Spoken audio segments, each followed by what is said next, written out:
So I'm all packed up, ready to go, headed over the mountain to do a little snow camping here, take you into the experience of camping in sub-zero weather.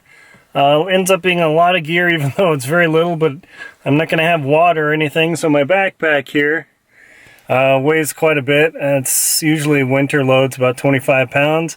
So I got to get it going because the sun, as you can see, is getting low, and want to get out there before I can camp by my truck. So I'm going to gun it over the mountain and see how we do.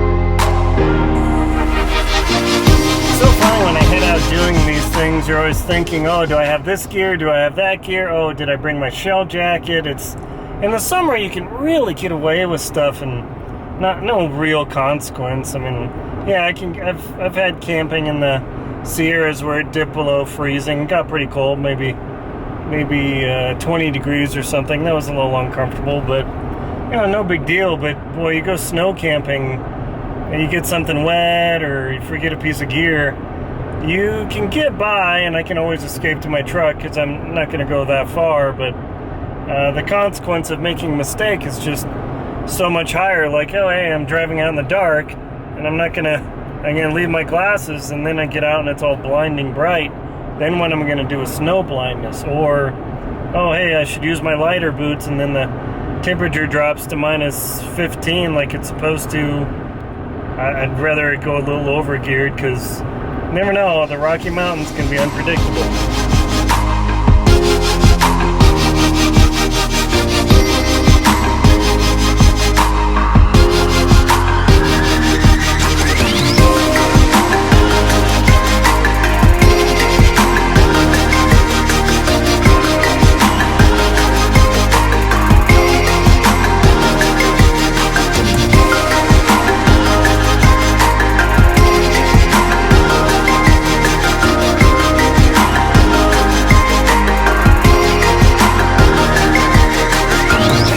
Over the mountain.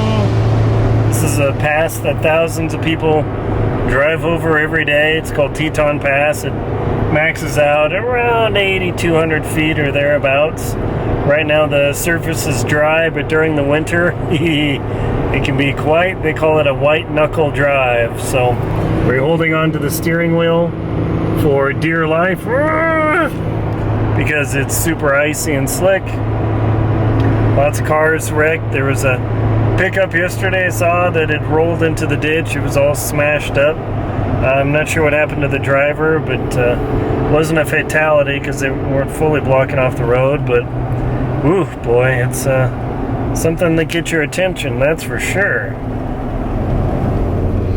And you can see it's October, late October, but the snow's already starting to stick all day. It's chilly up here. It's probably 20 degrees, and it's later in the afternoon, around 4 o'clock.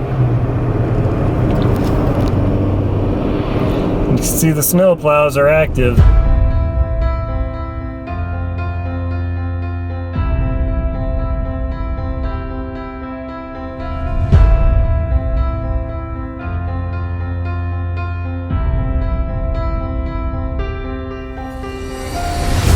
This is the pass, and you can see people park here, go skiing. People are already skiing in October because there is enough snow.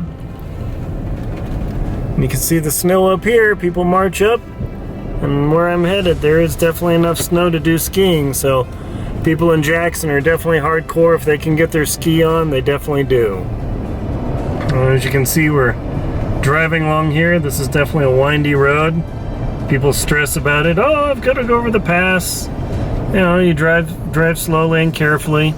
If you have summer performance tires in the winter, you do not want to go over this pass. It's less than enjoyable, that's for sure.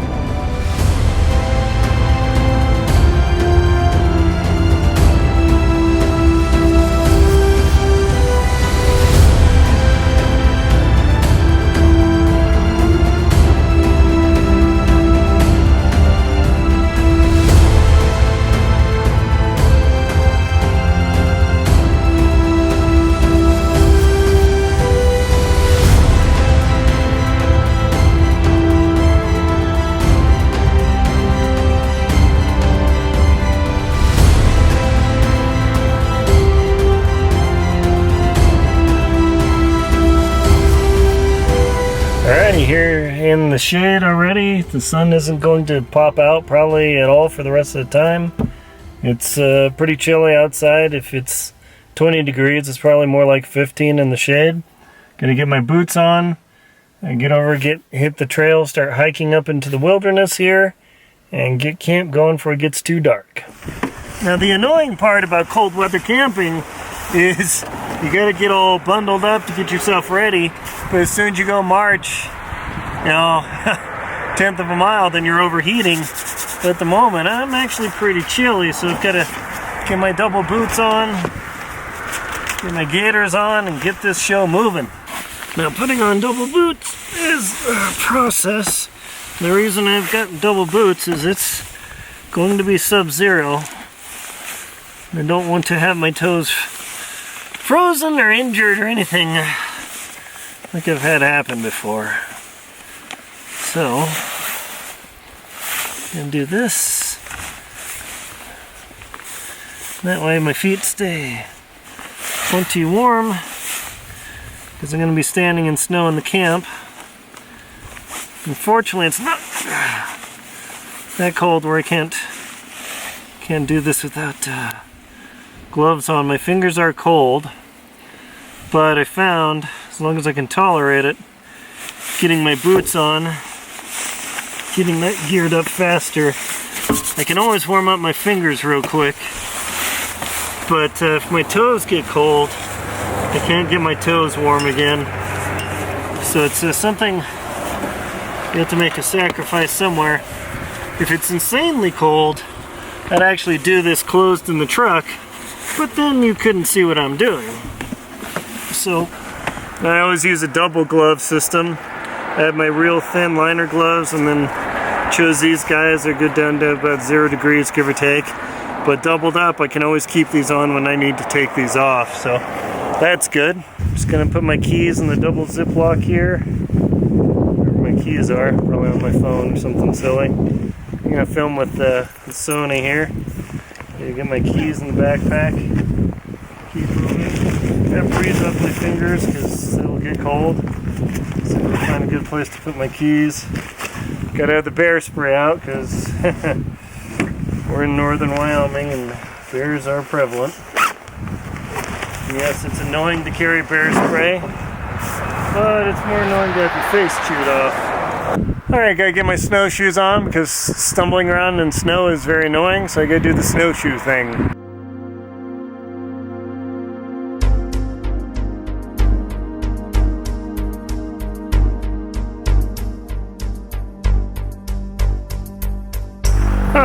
Sure enough, my first battery already died.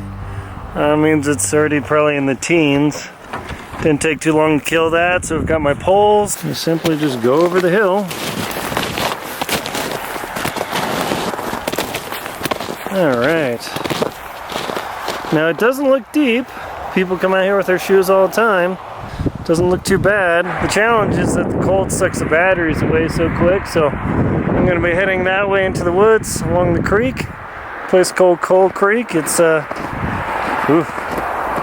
need to get my gloves on soon. It's pretty chilly.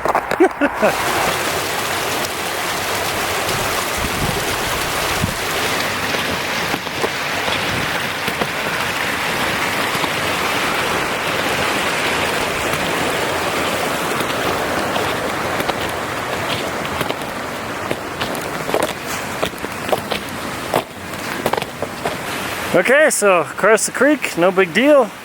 Gotta put my gloves on because my fingers are now freezing. I have to windmill my arms, so it's gonna be impossible to film. I'm gonna head up into the woods away, and hopefully I'll be able to get my stakes in the ground.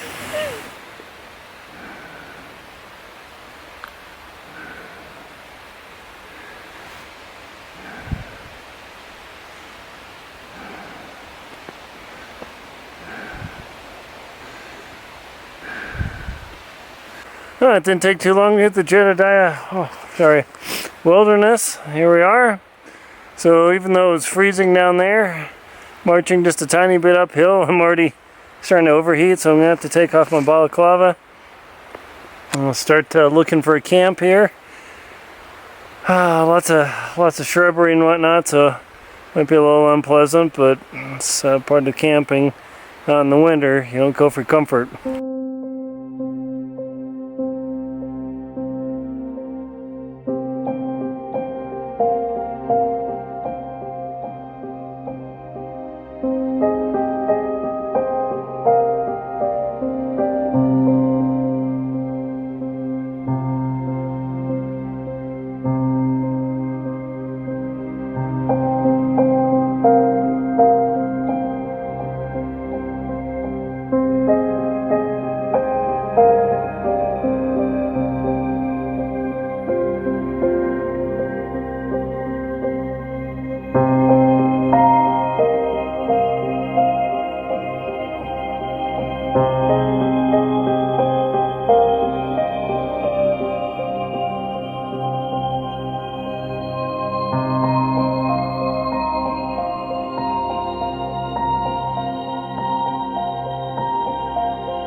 Alright, after not too long of a walk, I think I found a spot. It's not ideal because I can't tie into a tree, but I'm looking for a spot to see where I can tie into a tree. Makes my effort a lot lower.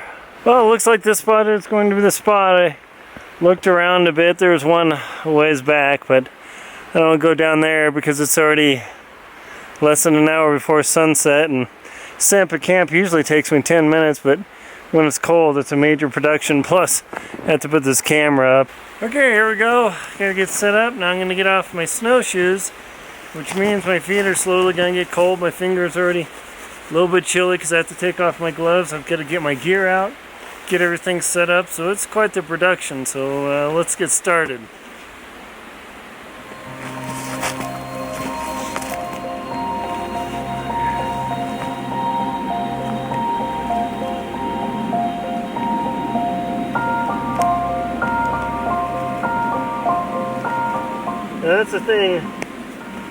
That's the thing here, the snow's not deep enough to be able to use my snowshoes as a base for my tarp. So this is actually a hard time of the year, is the snow's not deep enough.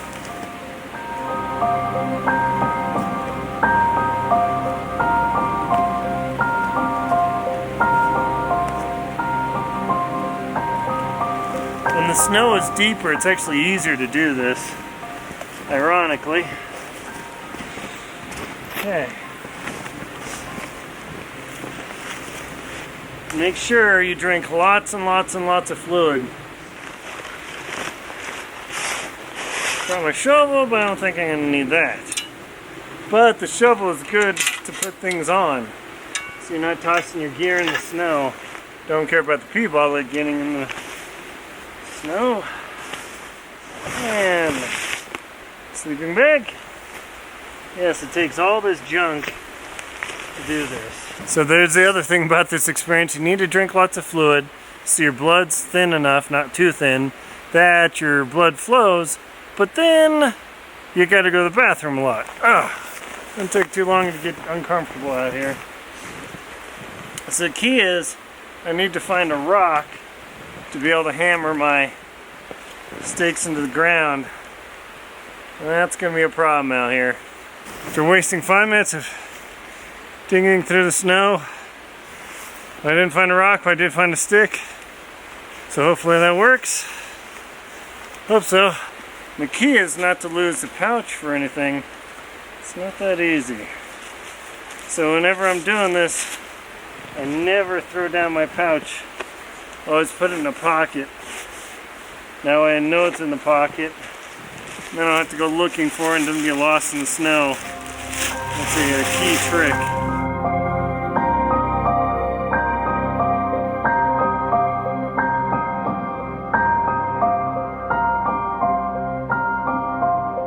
Simply get in here.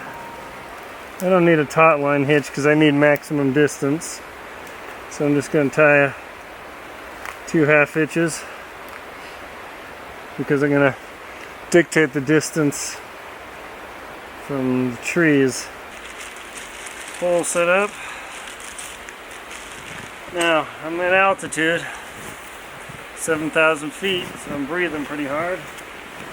I'm just gonna take it easy. This is tempting to run around. Now it's funny. Oh yeah.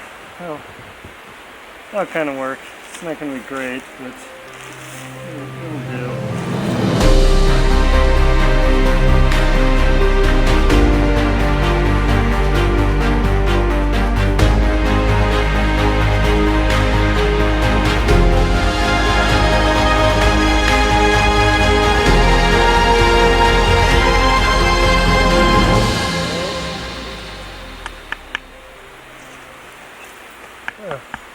That whacking stick's working pretty well. There we go. Okay. But what I do is I don't put the line through. I actually leave a loop out here and snug it up, and that way it's much easier to disassemble this thing. I'm gonna take this and just put it through here, which is pretty nice. Now I've got a weightless sort of setup, and just do that with my other lines, and I'll be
get them in the booties as quick as possible and get them in the bag as quick as possible.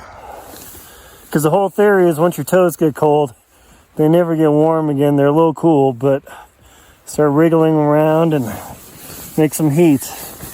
I still got to take off my shell pants and everything, but I want to get in here and warm up, and then I'll do that. Oh, tired. Get my clothes in here, change up, bed down, eat a bar. I'm not gonna cook food tonight. too cold. It's going to be hard to get that alcohol started, so no reason to do that. Plus, another battery died, so not doing too well. Hopefully my phone doesn't die. Oh yeah, need to tighten this up a bit. All right, one thing I do is I always check my water bottles, make sure they're not leaking, because they can actually start leaking, and I put them in waterproof bag because I got to keep them in my sleeping bag to keep them from freezing overnight. Otherwise I have no water. Well, I didn't need that much water anyway. And then my tea. Yeah, it's not leaking. Not leaking, and there you go for that. Now just bed down for a bit. This is my favorite part where you've woken up 4 times to have to relieve yourself. And you think, the night's over. And then you look at your watch, and it's 2 a.m.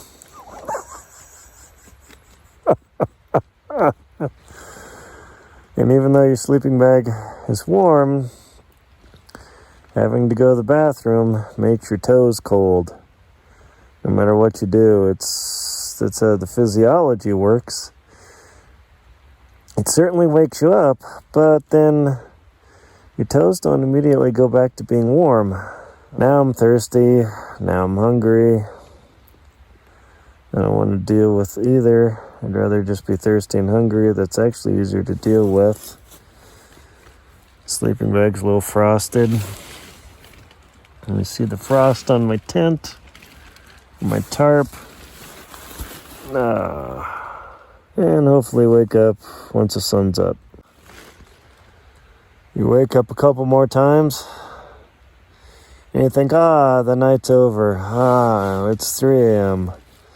You wake up again, it's 3:30. You wake up again, it's 4:45. You wake up again, 6:45. And there's still no light.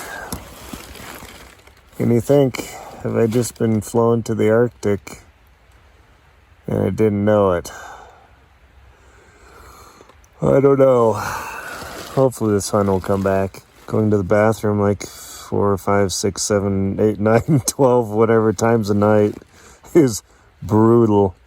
It's easier to deal with being a man. I have a technique. It's kind of risky, but I've used it for years. I don't know how women do this at all, but it's all about the pee bottle. At least I didn't have this problem in Antarctica because the sun was up 24/7. You just had to look at your watch. Now I'm really hungry. I think I'm going to dig out a bar and eat it. It's always fun to think about, this is a good time. And come out here and enjoy the wilderness, and then you realize that, man, I'm going to have to sleep like 12 hours wriggling around, and my air mattress isn't staying attached to my Z-Rest, and my mouth already tastes terrible. I'm already thirsty. I had to go to the bathroom twice. All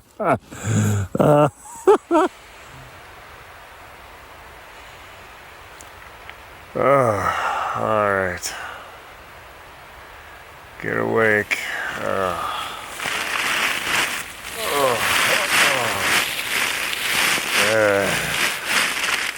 It's good and cold out. I think I went through 3 batteries last night just to do that short amount of filming, and I'm sure my battery right now will die off pretty quick. It's probably about 10 degrees. It was cold last night. Woo. Looks like it's overcast, so as a consequence, it's actually warmed up quite a bit, which is really nice. So even though when I put my hand out,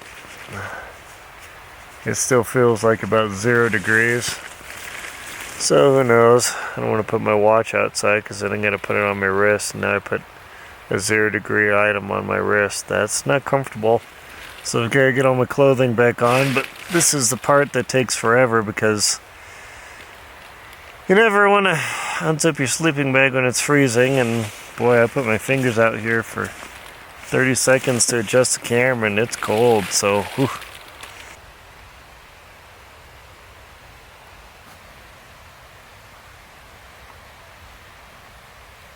Whew, still cold. Another 15 minutes later, put my hands out here, they're chilled. And I did have to stop filming and replace the battery because the cold killed it again. Oh, campsite.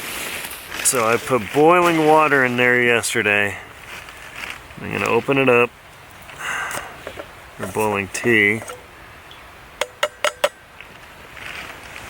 Okay, let's see how warm it is. It's still warm. Yeah, baby.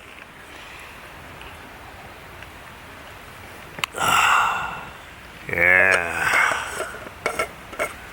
Alright. I'm going to drop this back in there. Always test to make sure it doesn't leak.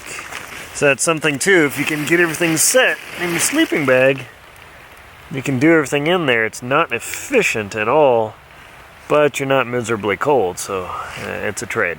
Beginning the warm-up process, I just put my shell pants inside the sleeping bag. That way I can warm them up, so when I put them on, it doesn't ice over my legs. I just jammed them in the backpack, and I put them on me, and they're almost already warmed up. Only takes a minute or two, but everything else is warm and ready to put on. So that way I'm ready to rock in the morning. So it's 78 degrees inside my sleeping bag. Alright, now the fun part. Booties, socks. Oh. Alright. So, feet are good and warm. Felt like frostbite last night. Whew. Socks all dry, even still smell decent. Kinda nice. Oh, cold. Cold, cold, cold. Okay. These are the two wear, these are the worn. Oh. Whew. Oh yeah, baby.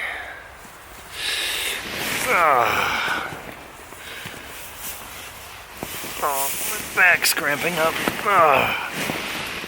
I don't want to damage the zipper. You want to get your socks as perfect as you can get them. Oh yeah. And keep your foot in the bag as much as possible.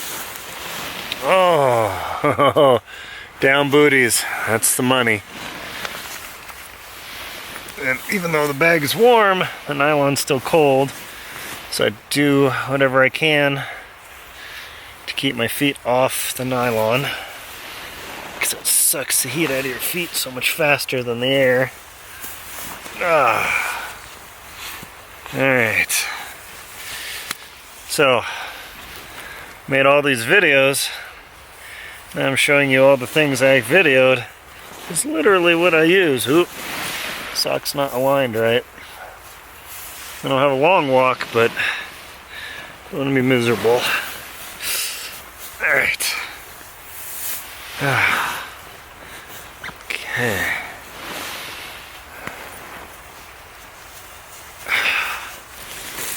An underwear one somewhere. Oh well. Let's get the shell pants on. Yes, this is a operation.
see Coal Creek there. See the ice on the branches already. Ooh, yeah. Oh, battery's just about to die. It'll be battery number 4. Woo.